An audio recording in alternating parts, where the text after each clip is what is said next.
Morning વિદ્યાર્થી મિત્રો, આજના લેક્ચરમાં નવા ચેપ્ટરની શરૂઆત કરવા આપણે જઈ રહ્યા છીએ. પ્રકરણ નંબર 5 ચુંબકત્વ અને દ્રવ્ય. ચુંબકત્વ બોલવું હોય તો બી બોલી શકો, કત્વ બોલવું હોય તો બી બોલી શકો. હવે બેટા ચેપ્ટર એકદમ સહેલું અને મજા પડે એવું, પણ આ ચેપ્ટર શીખવા માટેનો કોન્સેપ્ટ માત્ર એક જ, ટેક્સ્ટ બુક ખાસ વાંચવી પડે તો અંદરથી બધી નાનામાં નાની બાબતો તમારા નોલેજમાં આવે. કેમ કે ચેપ્ટરની અંદર વર્ણનાત્મક વાતો ઘણી બધી છે, એટલે જેટલું વાંચશો, જેટલું સમજશો એટલું અન્ડરસ્ટેન્ડિંગ વધારે મળશે. ડાયરેક્ટ વર્ણનાત્મક ભાષા આપણે અહીંયા કંઈ લખીને નહીં બતાવી, એ બધી વર્બલી સમજાવીશું, મેઇન મુદ્દાઓ લખીશું, પણ તમે જો ચોપડીમાં વાંચશો ને બેટા તો આ બધી બાબતો સરળતાથી સમજ પડી જશે, તમારું અન્ડરસ્ટેન્ડિંગ વધશે. અને છતાં પણ ચોપડી વાંચો અને કોઈ જગ્યાએ કન્ફ્યુઝન થાય ગમે ત્યારે પૂછી શકાય. તો શરૂઆત કરીએ છીએ સૌથી પહેલા પ્રસ્તાવનાથી. પ્રસ્તાવના તો ખાસ વાંચજો, અંદર મજા પડે એવી વાતો બધી લખેલી છે. ચુંબકત્વ અને દ્રવ્ય. તો ચુંબકીય ઘટના, આ બહુ અગત્યનું સ્ટેટમેન્ટ છે. સૌથી પહેલા નંબરનું આ ખબર હોવી જ જોઈએ કે ભાઈ ચુંબકીય ઘટના એ સાર્વત્રિક છે, એટલે કે અતિ સૂક્ષ્મ કણો, નાનામાં નાના કણોથી લઈ બ્રહ્માંડ અથવા ગેલેક્સી, એની વચ્ચેના અવકાશો દરેક જગ્યાએ વ્યાપ્ત છે. એટલે ચુંબકીય ઘટના એ 100% સાર્વત્રિક છે, યાદ રાખજો. સજીવોની અંદર બી આ ચુંબકીય ઘટના જોવા મળે છે. આકર્ષણ અપાકર્ષણના સિદ્ધાંતો, ગમતી વ્યક્તિ પ્રત્યે આકર્ષણ હોય, અણગમતી વ્યક્તિ પ્રત્યે અપાકર્ષણ હોય, તો આકર્ષણ અને અપાકર્ષણના સિદ્ધાંતો એ પણ ચુંબકત્વ સુધી લઈ જાય છે. ઈસવીસન પૂર્વે 600 વર્ષ, ઈસવીસન પૂર્વે 600, જે અત્યારે આપણે 1900 2000 2020 આવું બધું છે, એવું 600 હતું, તો એને ઈસવીસન પૂર્વે બોલાતું. ત્યારનું જૂનું અને જાણીતું આ ચુંબકત્વનું નોલેજ છે. હવે ચુંબકત્વનું જે નોલેજ આટલું જૂનું થયું, તો ખરેખર આ શબ્દ ક્યાંથી પ્રચલિત થયો?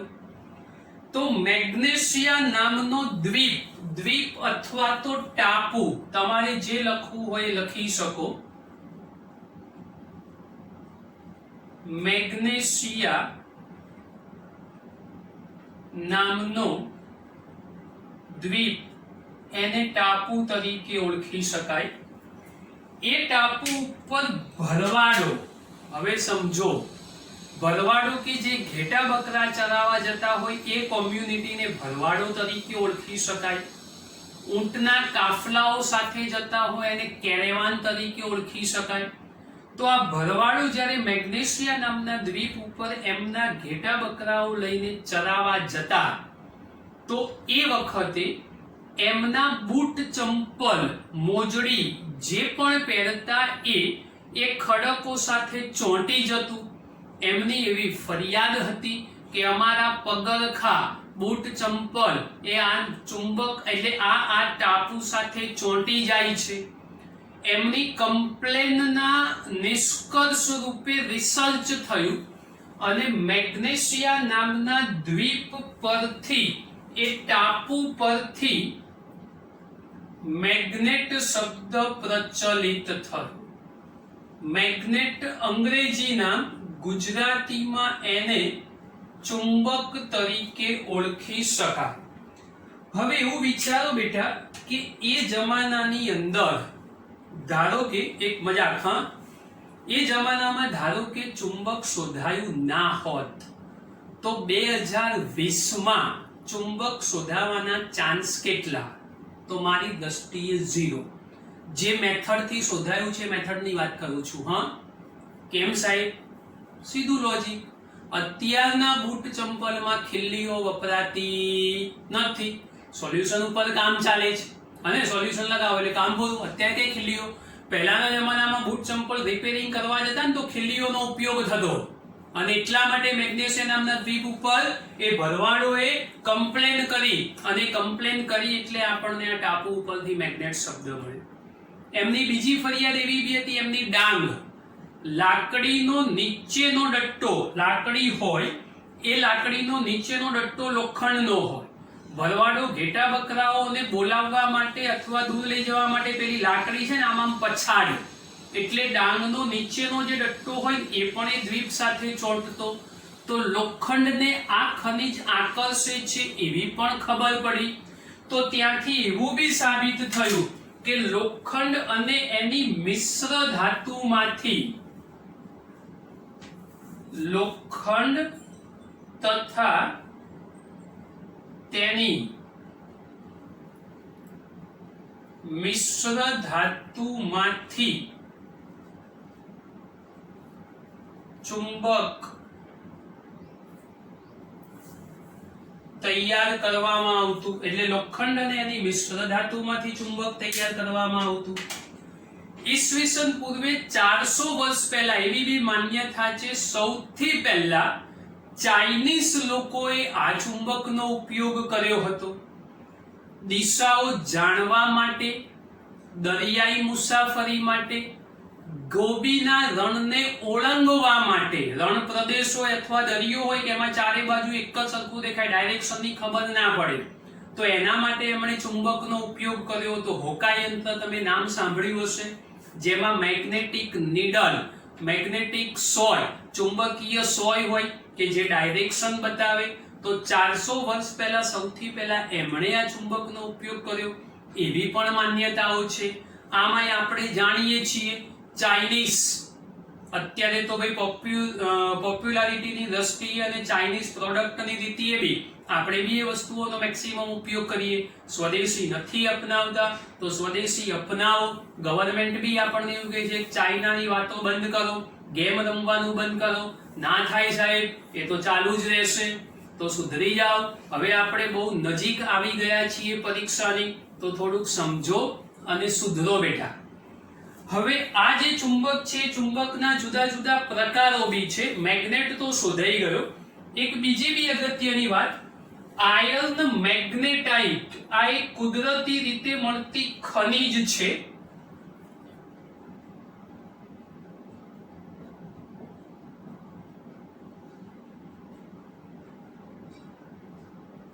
આ ખનિજમાંથી પણ ચુંબકીય ગુણધર્મો ધરાવતા પદાર્થો આપણને પ્રાપ્ત થયા છે. આ બી બહુ જ અગત્યની વાત છે બેટા, ધ્યાન રાખજો.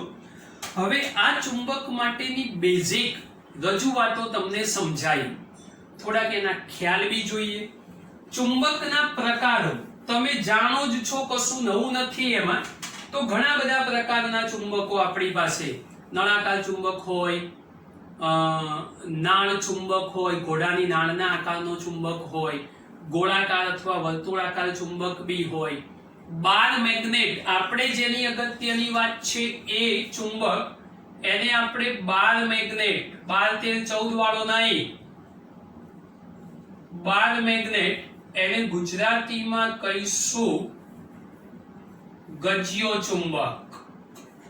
લંબચોરસ સ્વરૂપમાં બનતી રચના, આને બાર મેગ્નેટ તરીકે ઓળખી શકાય, એટલે ગજિયો ચુંબક, જેના બે ધ્રુવો હોય, એક ઉત્તર અને એક દક્ષિણ. સામાન્ય રીતે ચુંબકના ઉત્તર ધ્રુવમાંથી ચુંબકીય ક્ષેત્ર રેખા નીકળી અને દક્ષિણ ધ્રુવમાં વિરામ પામે, આવું થાય. આ જ ક્ષેત્ર રેખા આમ પણ હોઈ શકે, એટલે ઉત્તરમાંથી નીકળી અને દક્ષિણમાંથી વિરામ પામે. બે જ દોરી છે, આવી ઘણી બધી હોય, યાદ રાખજો. એવો પ્રશ્ન પૂછે કે ગજિયા ચુંબકમાં ચુંબકીય ક્ષેત્ર રેખા, તો એ દક્ષિણથી ઉત્તર હોય. જોઈ લો જરા, દિશાઓ અલગ અલગ સમજાવું છું, અગત્યનો MCQ છે, સમજો. ચુંબકના કારણે ચુંબકીય ક્ષેત્ર રેખાઓ ઉત્તરથી દક્ષિણ, પણ એવો પ્રશ્ન પૂછાય ગજિયા ચુંબકમાં ચુંબકીય ક્ષેત્ર રેખાઓ, તો ગજિયા ચુંબકમાં દક્ષિણથી ઉત્તર હોવો જોઈએ. પૃથ્વી પોતે એવી પણ માન્યતા છે, પૃથ્વી પોતે ચુંબક તરીકે વર્તે છે અને એના પેટાળમાં ભયંકર મોટો એક રાક્ષસી ચુંબક રહેલો છે એવું પણ માન્યતા છે. માટે કોઈ પણ પ્રકારના પદાર્થને છોડો, હંમેશા પૃથ્વી એને પોતાની નજીક બોલાવવાનો પ્રયત્ન કરે. સાહેબ આ તો ગુરુત્વાકર્ષણ થયું, મેં એવું કીધું માન્યતા છે. એટલે પૃથ્વીના પેટાળમાં બી ખનિજ દ્રવ્યો હશે જે મેગ્નેટના ગુણધર્મો ધરાવતા હોય, તો દરેક પદાર્થને પોતાની નજીક બોલાવે છે. આવા ચુંબક માટેના બેઝિક ખ્યાલો તો ચુંબકના બે ધ્રુવો હોય, તમે જાણો છો, ઉત્તર અને દક્ષિણ. સામાન્ય રીતે ક્ષેત્ર રેખાઓ માટેની પણ તમને વાત કરી. આવી ક્ષેત્ર રેખાઓ ઘણી બધી સંખ્યાની હોઈ શકે, આ પણ ખબર પડી. રણ પ્રદેશ અથવા દરિયામાં દિશાઓ જાણવી હોય તો ચુંબકનો ઉપયોગ થાય. હવે એવું માની લો કે ભાઈ આપણું ચુંબક એના ઉત્તર દક્ષિણ ખબર નથી અને દિશા શોધવી છે, તો અશક્ય છે. ધારો કે ઉત્તર દક્ષિણ ખબર છે, દિશા શોધવી છે, તો સિમ્પલ લોજિક, માની લો કે આ ચુંબક છે, આ એનો ઉત્તર ધ્રુવ છે, આ જે કેપ છે એનો ઉત્તર ધ્રુવ ધારી લેવાનો, આ દક્ષિણ ધ્રુવ છે. હવે આ ચુંબકને દોરી વડે બરાબર સેન્ટરમાંથી બાંધી અને પ્રેમથી પકડી રાખો એટલે લટકાવો, તો આનું થોડો સમય પરિભ્રમણ થશે અને પરિભ્રમણ થયા પછી ઉત્તર દક્ષિણ દિશામાં જ આ સ્થિર થશે.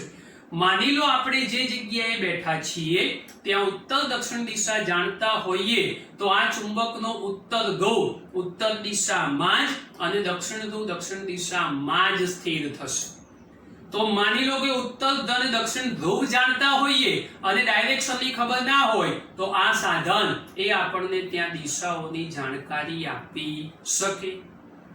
સમાન ધ્રુવો હોય, આ બધું જાણો છો, લખવાની મારે જરૂર નથી કે ભાઈ સમાન ધ્રુવો હોય તો સમાન ધ્રુવો વચ્ચે શું થવું જોઈએ? તો અપાકર્ષણ થવું જોઈએ. असमान ध्रुवो होय तो असमान ध्रुवो वच्चे शुं थवुं जोईए? तो आकर्षण थवुं जोईए. बीजी पण सौथी अगत्यनी वात समजावुं बेटा के आ गजियो चुंबक छे अने मानी लो के गजियो चुंबक एना उत्तर अने दक्षिण लख्या, आने धारो के वच्चेथी कापी दो अने तमे एना बे टुकड़ाओ करो तो गजिया चुंबकना बे ध्रुवो एने कोई दिवस आपणे जुदा करी शकता नथी. तमे एवुं कोने के आ एन अने आ एस, तो साची वात, पण ज्यांथी कापो त्यां ऑपोजिट ध्रुवो एनी जाते बनी जाय एटले आज दिन सुधी आवा चुंबक एना बे स्वतंत्र ध्रुवोने जुदा करवानी कोई जग्याए माहिती मळती नथी. एवुं रिसर्च नथी थयुं. તમારા માટે આ રિસર્ચ મૂકું છું. તમે ભવિષ્યમાં કદાચ કોઈ જો સાયન્ટિસ્ટ બનો અને ધારો કે આ ચુંબકના બે સ્વતંત્ર ધ્રુવોને જુદા કરી શકો તો શોધજો બેટા. વિદ્યુત ડાયપોલના બે ધ્રુવો જુદા કરી શકાય, ધન અને ઋણ એ બે થાય. ચુંબકીય ડાયપોલ આ બે ધ્રુવો વાળી રચના એટલે આને મેગ્નેટિક ડાયપોલ જ કહેવાય. એટલે બે ધ્રુવો ધરાવતી રચના, એના બે ધ્રુવો એને કોઈ દિવસ આપણે જુદા કરી શકતા નથી. તો આ બધી બેઝિક વાતો છે બેટા, યાદ રાખજો. આ અગત્યની વાતો તમને સમજાઈ છે. ચાલો બેટા નવા મુદ્દાઓ પર જઈએ. ગજિયો ચુંબક, એક છેલ્લું વાક્ય કહી દઉં જેનો ઉપયોગ આગળ આવશે, હાલ ચિંતા ના કરશો. પૃથ્વી ચુંબક તરીકે વર્તે છે મેં કહી દીધું, પણ આગળનું વાક્ય મહત્વનું, જેનું ચુંબકીય ક્ષેત્ર લગભગ ભૌગોલિક દક્ષિણથી ઉત્તર તરફ હોય. આ યાદ જ રાખવાનું છે. હાલ આ વાક્ય ઉપર રિસર્ચ તમારે કરવાનું નથી. ભવિષ્યમાં જ્યારે ચેપ્ટર આગળ ચાલશે અને પૃથ્વીના ચુંબકીય ઘટકો જ્યારે શીખવાના આવશે ત્યારે આ વાક્યની જરૂર પડવાની છે. એ વખતે આકૃતિ સાથે ડિટેલમાં સમજીશું. હાલ માત્ર યાદ રાખજો, ચુંબક તરીકે પૃથ્વી વર્તે તો એનું ચુંબકીય ક્ષેત્ર લગભગ ભૌગોલિક દક્ષિણથી ઉત્તર તરફ હોવું જોઈએ. આ ફરજિયાત છે, તમારે યાદ રાખવું પડશે. ચેપ્ટરની શરૂઆત કરીએ પહેલા બેઝિક થોડીક વાત કરી દઉં કે આપણે ભણવાની શરૂઆત ગજિયા ચુંબકથી કરીશું બેટા. ગજિયા ચુંબકથી આગળ જશો એટલે સોલેનોઇડ અને ડાયપોલ સાથે આની સરખામણી આવશે. y બરાબર y અને z બરાબર z અક્ષ અને વિષુવૃત્ત રેખાવાળા સૂત્રો મેળવ્યા હતા એવા સૂત્રોની પણ ગણતરી કરીશું. ટોર્કની ફોર્મ્યુલા પણ અહીંયા સાબિત થશે, સ્થિતિ ઊર્જા પણ થશે. પૃથ્વી માટેના ચોક્કસ પ્રકારના પ્રાચલ અથવા ઘટકો એ બહુ અગત્યનો મુદ્દો આ ચેપ્ટરમાં શીખવાનો આવશે. પદાર્થના ત્રણ સ્વરૂપો ઘન, પ્રવાહી અને વાયુ એમ ચુંબકત્વના આધારે પદાર્થના ત્રણ સ્વરૂપો શીખીશું. ડાયામેગ્નેટિક પદાર્થ, પેરામેગ્નેટિક પદાર્થ અને ફેરોમેગ્નેટિક પદાર્થ. બહુ જ મહત્વની વાત એ પણ આ ચેપ્ટરમાં શીખવાની આવશે. છેલ્લે ચુંબકના ઉપયોગો સાથે ચેપ્ટર પૂરું કરીશું. તો બેટા હવે આ ચેપ્ટરમાં શું ભણવાના છે એ તમને વાત કરી દીધી.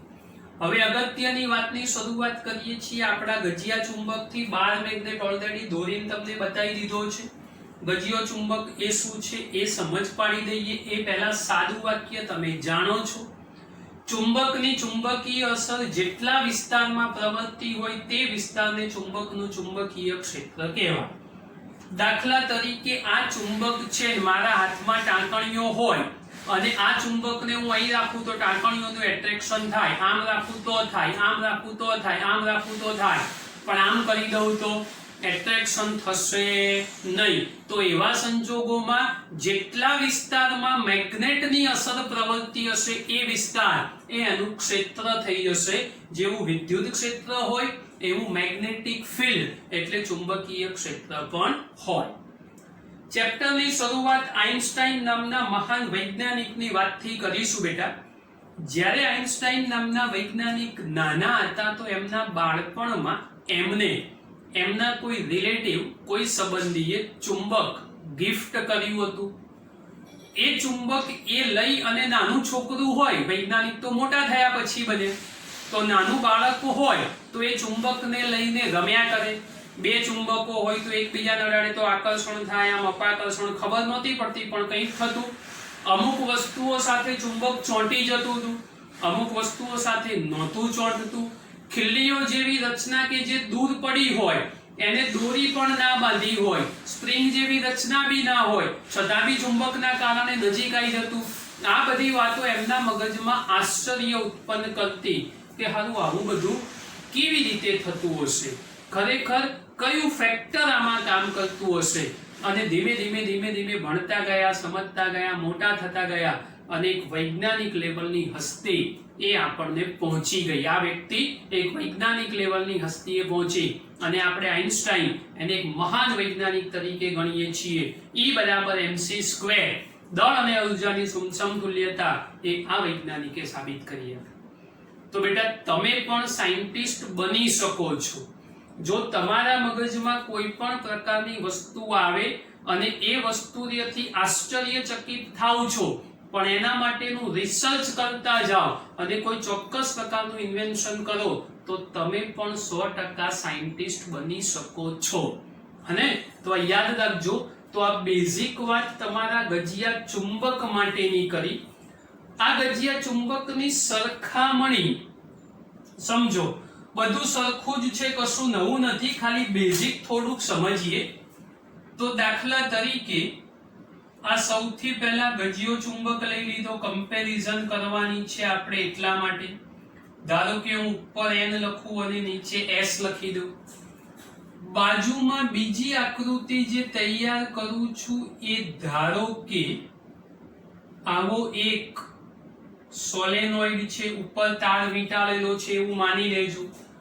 ત્રીજા નંબરની અંદર એક રચના જે આપણે વિચારીએ એ ખાલી વિદ્યુત ડાયપોલ છે. આ સમજી લો. આ જે છે એ થશે ગજિયો ચુંબક. બીજા નંબરમાં થશે સોલેનોઇડ અને ત્રીજા નંબરમાં થશે વિદ્યુત ડાયપોલ. વિદ્યુત ડાયપોલમાં એક ધન વિદ્યુત ભાર હોય, બીજો ઋણ વિદ્યુત ભાર હોય.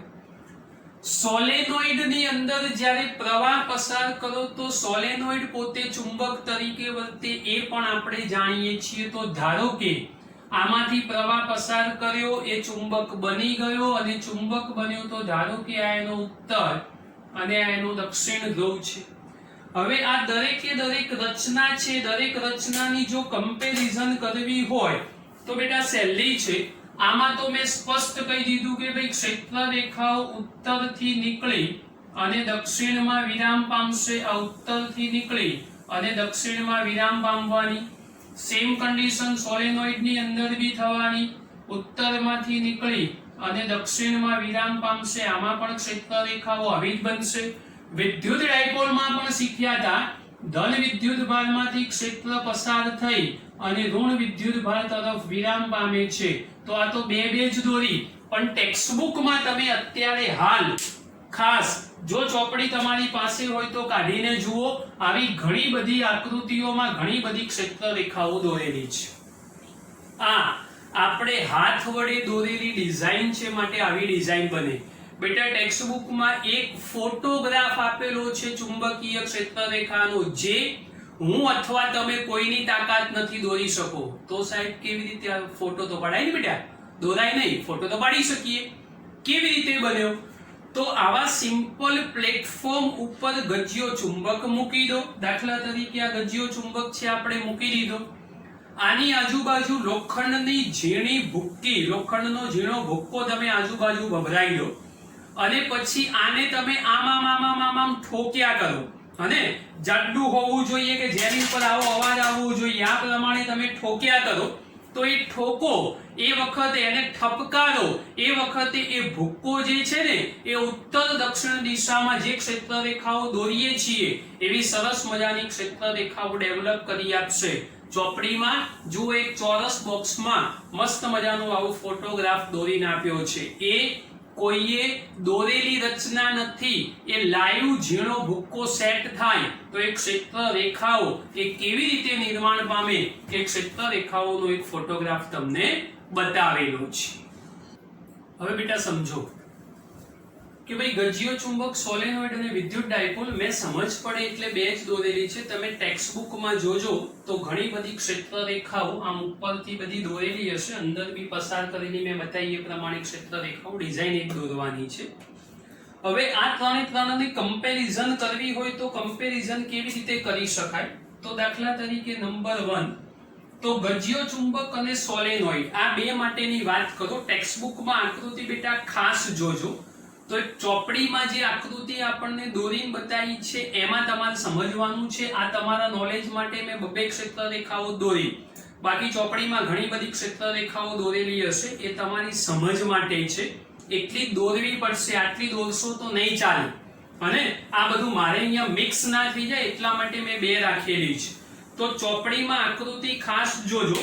હવે ગજિયો ચુંબક અને સોલેનોઇડ આ બંનેની સરખામણી કરો તો એ બંનેની સરખામણીમાં મૂળ ગજિયો ચુંબક અને સોલેનોઇડ મૂળ તો ચુંબક જ કહેવાય ભાઈ. આને ચુંબકીય ડાયપોલ તરીકે ઓળખાય. જેવી આ વિદ્યુત ડાયપોલ એવી આ ચુંબકીય ડાયપોલ છે.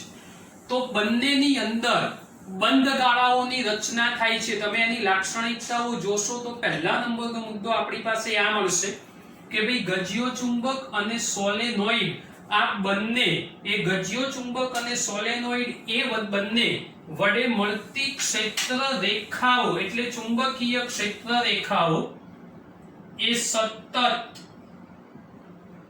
બંધ ગાળા એ રચે છે.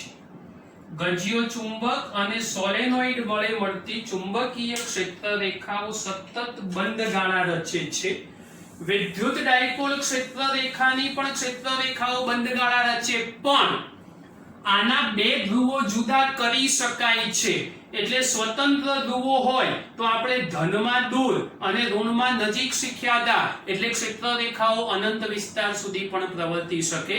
એટલે કમ્પેરિઝનમાં બે જ લખ્યા, ત્રીજાને અલગ પાડવો પડે કે એક ક્ષેત્ર રેખાઓ આવી અલગથી સમજવી પડે. બીજી વાત કે ભાઈ આ ક્ષેત્ર રેખાઓના કોઈ પણ બિંદુ પાસે દોરેલો સ્પર્શક, આ ક્ષેત્ર રેખાઓના કોઈ પણ બિંદુ પાસે દોરેલો સ્પર્શક એ જે તે બિંદુ પાસે ચુંબકીય ક્ષેત્રની શું દર્શાવે છે? દિશા. કેમ કે વર્તુળાકારમાં અહીં સ્પર્શક દોરું તો ત્યાં ચુંબકીય ક્ષેત્ર, અહીંયા સ્પર્શક દોરું તો ત્યાં ચુંબકીય ક્ષેત્ર, એટલે ચુંબકીય ક્ષેત્ર રેખાઓ જે તે બિંદુ પાસે ક્ષેત્ર રેખાની દિશા દર્શાવે છે. બેટા બધું નોલેજ કેવું છે ખબર છે? તમે જે વિદ્યુત ડાયપોલની અંદર ભણ્યા હતા એવી જ વાતો બધી અહીં કરવાની. એનાથી આગળ જવું તો 11મા ધોરણમાં જે તરલ ડાયનેમિક્સમાં આપણે વાતો શીખ્યા હતા એ બધી વાતો વિદ્યુત ડાયપોલમાં લાયા અને એ જ વાતો આજે ચુંબકીય ડાયપોલમાં આપણે ભણી રહ્યા છીએ. પેલો મુદ્દો બી યાદ કરો કે ભાઈ બે ચુંબકીય ક્ષેત્ર રેખાઓ, યાદ કરો, બે વિદ્યુત ક્ષેત્ર રેખાઓ કદાપી એકબીજીને છેદે નહીં. એ જ પ્રમાણે બે ચુંબકીય ક્ષેત્ર રેખાઓ કદાપી એકબીજીને છેદતી નથી. જો છેદે તો યાદ કરો એક આમ છે ને બીજી આમ છે. આ બે ક્ષેત્ર રેખાઓ છેદે તો છેદન બિંદુ પાસે ક્ષેત્ર એક સાથે બે દિશામાં હોવાનું સૂચન કરે, જે કોઈ સંજોગોમાં શક્ય નથી. માટે બે ક્ષેત્ર રેખાઓ કદાપી એકબીજીને છેદી શકે નહીં. ચોથો મુદ્દો, કોઈ વિસ્તારમાં એકમ ક્ષેત્રફળ દીઠ, કોઈ વિસ્તારમાં એકમ ક્ષેત્રફળ દીઠ એને લંબ રૂપે પસાર થતી ક્ષેત્ર રેખાઓની સંખ્યા વધુ. ચોપડીમાં આકૃતિ જુઓ તો બહુ બધી ક્ષેત્ર રેખાઓ દોરેલી છે. એમાં કોઈ એક ચોક્કસ વિસ્તાર તમે પસંદ કરી લો. એકમ ક્ષેત્રફળ દીઠ ક્ષેત્ર રેખાઓની સંખ્યા વધુ. જ્યાં ક્ષેત્ર રેખાઓની સંખ્યા વધારે ત્યાં ક્ષેત્ર વધારે પ્રબળ, જ્યાં ક્ષેત્ર રેખાઓની સંખ્યા ઓછી ત્યાં ક્ષેત્ર ઓછું પ્રબળ. યાદ કરો વિદ્યુત ક્ષેત્રમાં બેટા આ જ કર્યું હતું. જ્યાં ક્ષેત્ર રેખાઓની સંખ્યા ગીચોગીચ હોય ત્યાંની પ્રબળતા વધારે હોય, જ્યાં ગીચોગીચ ના હોય ત્યાં પ્રબળતા ઓછી હોય. તો બેટા આ બધા જ મુદ્દાઓ વિદ્યુત ડાયપોલ, આ આકૃતિ નહીં ચાલે હજુ બી કહું છું, સમજ પડે એટલે મેં માત્ર બબ્બે ક્ષેત્ર રેખાઓ દોરેલી છે. તમારે ચોપડીમાં જે આપેલી છે એ ડિટેલમાં આકૃતિ બનાવવી પડશે. હા, પેલો ફોટોગ્રાફ દોરવાની ક્યાંય જરૂર નથી એ હું ના પાડું છું, એ નહીં દોરવા, પણ આ તો કમ્પલસરી દોરવી પડશે. થોડી વધારે પડતી ક્ષેત્ર રેખાઓ સાથે કામ કરવું પડશે, આટલી નહીં ચાલે. ગજિયા ચુંબકની અંદર આ વાતો કે ભાઈ સોલેનોઇડ અને ગજિયો ચુંબકની વિદ્યુત ડાયપોલ સાથે સરખામણી કરી અને એની લાક્ષણિકતાઓ લખો તો એ લાક્ષણિકતાના ચારે ચાર મુદ્દાઓ એ અપ ટુ ડેટ આપણને આવડવા જોઈએ. એક નાનકડા મુદ્દાની ચર્ચા કરી લઈએ બેટા. ટેક્સ્ટબુકમાં નથી એ વાત શીખવાડું છું, સમજો. સોલેનોઇડને સમતુલ્ય રૂપે ગજિયો ચુંબક, આમ તો અહીંયા સરખામણી કરી દીધી, થોડીક અલગથી સોલેનોઇડ અને ગજિયો ચુંબક જ સરખાવો છે, સમજો. ગજિયો ચુંબક આપણી પાસે હોય એના ઉત્તર દક્ષિણ ધ્રુવ નક્કી કરવા હોય તો એને લટકાવો, ઉત્તર દક્ષિણ દિશામાં સ્થિર થાય તો આપણું કામ પૂરું થઈ જાય. આને શું કરો? એમાં તો એટલી જ વાત છે, ખાલી પ્રવાહ પસાર કરો એટલે ચુંબક બની ગયો, પણ ઉત્તર અને દક્ષિણ શું એને બી લટકાવો? પ્રવાહ ધારિત સોલેનોઇડ થોડી લટકાવાય, ના લટકાવાય. તો શું થાય, કેવી રીતે નક્કી થાય ધ્રુવો સમજો જરા, શીખવાડું છું. બહુ જ મહત્વની વાત છે, માત્ર સોલેનોઇડ માટે હોય એના ધ્રુવ નક્કી કરવાની રીત.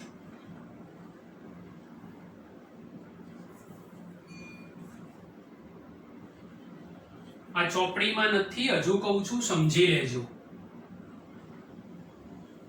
સોલેનોઇડ એટલે એની રિંગ જ હોય, તો આપણે આવી રીંગો સમજી લેવાની. બે રીંગ સમજી લઈએ. હવે સોલેનોઇડના આડછેદને લંબ રૂપે સામેથી જોતા, આ સોલેનોઇડ છે, આ એનો આડછેદ કહેવાય, લંબ રૂપે સામેથી જોવાનું છે. જો તેમાંથી પસાર થતો વિદ્યુત પ્રવાહ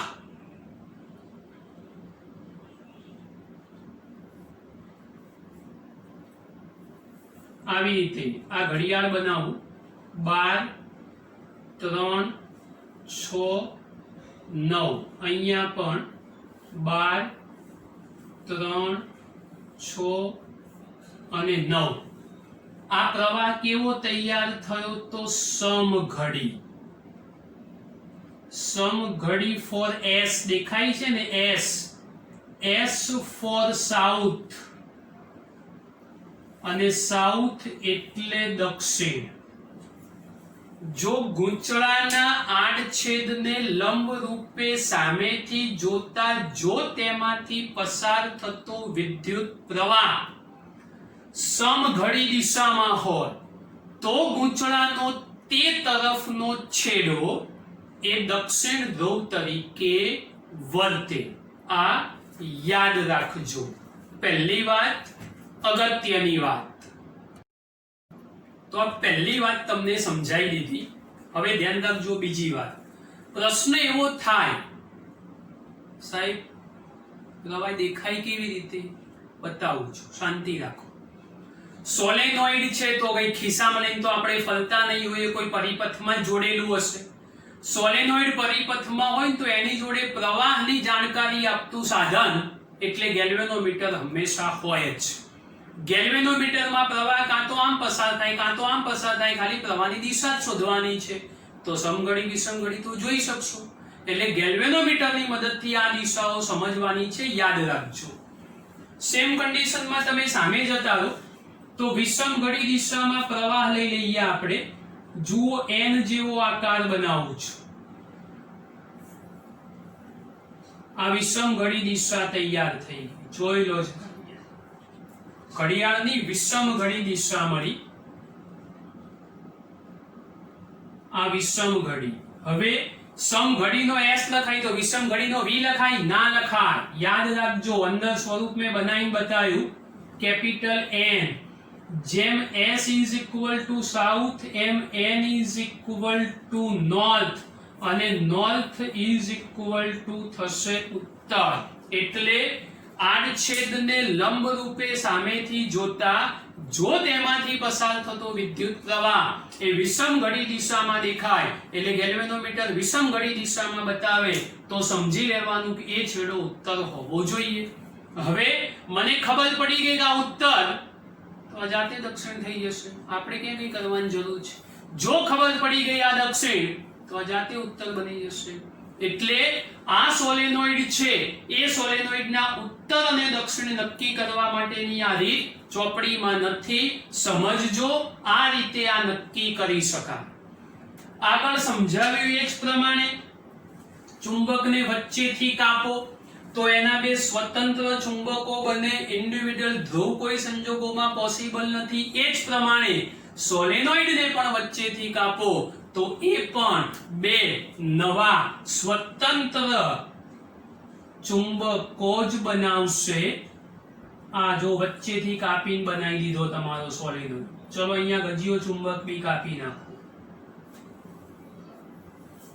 જોઈ લો દાખલા તરીકે s n તો અહીંયા s અને અહીં n જાત હવે માની લો કે અહીંયા આગળની ડાયરેક્શન હું આવી બતાવું છું તો આ કઈ થઈ આપણી સમઘડી થઈ તો આ s તો આ જાતે કેવો હોવો જોઈએ n હવે આખો સોલેનોઇડ તો આ s છે તો અહીંયા દિશા કેવી હોવી જોઈએ વિષમઘડી હોવી જોઈએ આગે ના તો આ વિષમઘડી થઈ ગઈ જોઈ લો ઊંધી ઘડિયાળ ફરી તો આ n હોવો જોઈએ તો આ જાતે કયો થઈ જશે s હવે n માટેની ડાયરેક્શનો આપણે દોરી દેવાની s માટેની દિશાઓ દોરી દેવાની જોઈ તો આ બે સ્વતંત્ર નવા સોલેનોઇડ તૈયાર કરી આપશે ઉપર જે પ્રમાણે દોરેલા છે એ આ ડિઝાઇન તો હોવી જ જોઈએ આ તો તમને ખબર છે એટલે કોઈ ચિંતાનો વિષય નથી તો આ બહુ જ મહત્વની વાત આ ટેક્સ્ટ બુકમાં નહોતું બેટા એટલે આ તમને એક મહત્વનો મુદ્દો શીખવાડ્યો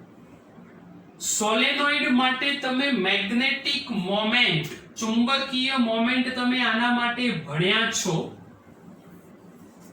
અને ચુંબકીય ડાયપોલ મોમેન્ટ જે આપણે કહેતા હતા એ જ એટલે આ મેગ્નેટિક મોમેન્ટ આપણે ભણ્યા સૂત્ર હતું m is equal to ia અને n આટા હોય તો n ia તો જે ગજિયો ચુંબક છે એ જ સોલેનોઇડ છે, એમાં કોઈ ફરક ના પડે, તો એના માટે પણ મોમેન્ટનું સૂત્ર m = I એ જ થાય. તો બેટા આજના લેક્ચરની અંદર હજુ આ ટોપિકમાં આટલે સુધી જે શીખવાડ્યું છે એટલું જ ચોપડીમાં વાંચજો. અહીંથી હજુ અક્ષવાળું સૂત્ર સાબિત કરવાનું બાકી છે, પણ એ આજે નહીં, નેક્સ્ટ લેક્ચરમાં કરીશું, આવતીકાલે. આજે કરવાની જરૂર નથી. પણ આજના લેક્ચરની અંદર ટેક્સ્ટબુક બેટા ખાસ વાંચજો. તમને બેઝિક દરેકે દરેક કોન્સેપ્ટો શીખવાડ્યા છે, પણ એ બેઝિક કોન્સેપ્ટો ત્યારે જ મગજમાં ક્લિયર થશે જ્યારે ટેક્સ્ટબુકનું રીડિંગ હશે. ડાયરેક્ટ કોઈ પણ પ્રકારની રેફરન્સ બુક ઉપર જતા નહીં, સીધા રેફરન્સ બુક ઉપર જશો 100% નુકસાનમાં રહેશો. કેમ કે રેફરન્સ બુકમાં બની શકે કે અમુક મુદ્દાઓ ના હોય, ચોપડીની લાઈન ટુ લાઈન વાંચશો તો બહુ બધું નોલેજ મળશે. અંદર સરસ મજાના એક સૈનિકનો બી ફોટો હશે અને યુદ્ધ થયું હતું એની એક ગાડી બી દોરેલી હશે. આવું બધું વાંચશો એટલે તમને ખબર પડશે. એ મુદ્દાની ચર્ચા એટલા માટે નહીં કરી, થોડું સસ્પેન્સ રાખ્યું. તમે વાંચો ને તો આવા બી ઉપયોગો ભૂતકાળમાં યુદ્ધમાં એમાં થયેલા છે એ બી તમને ખબર પડે. એટલે બેટા એક આમ તો તમને રિક્વેસ્ટ ના કરાય, ઓર્ડર જ અપાય, પણ બહુ જ આગ્રહથી કહું છું, ટેક્સ્ટબુક બેટા આ ચેપ્ટરમાં ખાસ વાંચજો. ચોપડી જેટલી વધારે વંચાશે એટલું આ ચેપ્ટર એ ખરેખર બહુ મજા પડશે. તો આજના લેક્ચરમાં અહીંયા સુધીની વાત રાખીએ છીએ. બાકીની નવી વાતો અક્ષના સૂત્રથી જે બાકી રહી એ મેથેમેટિકલ સ્ટેપ વાળી થિયરી એ આપણે આવતા લેક્ચરમાં ભણીશું.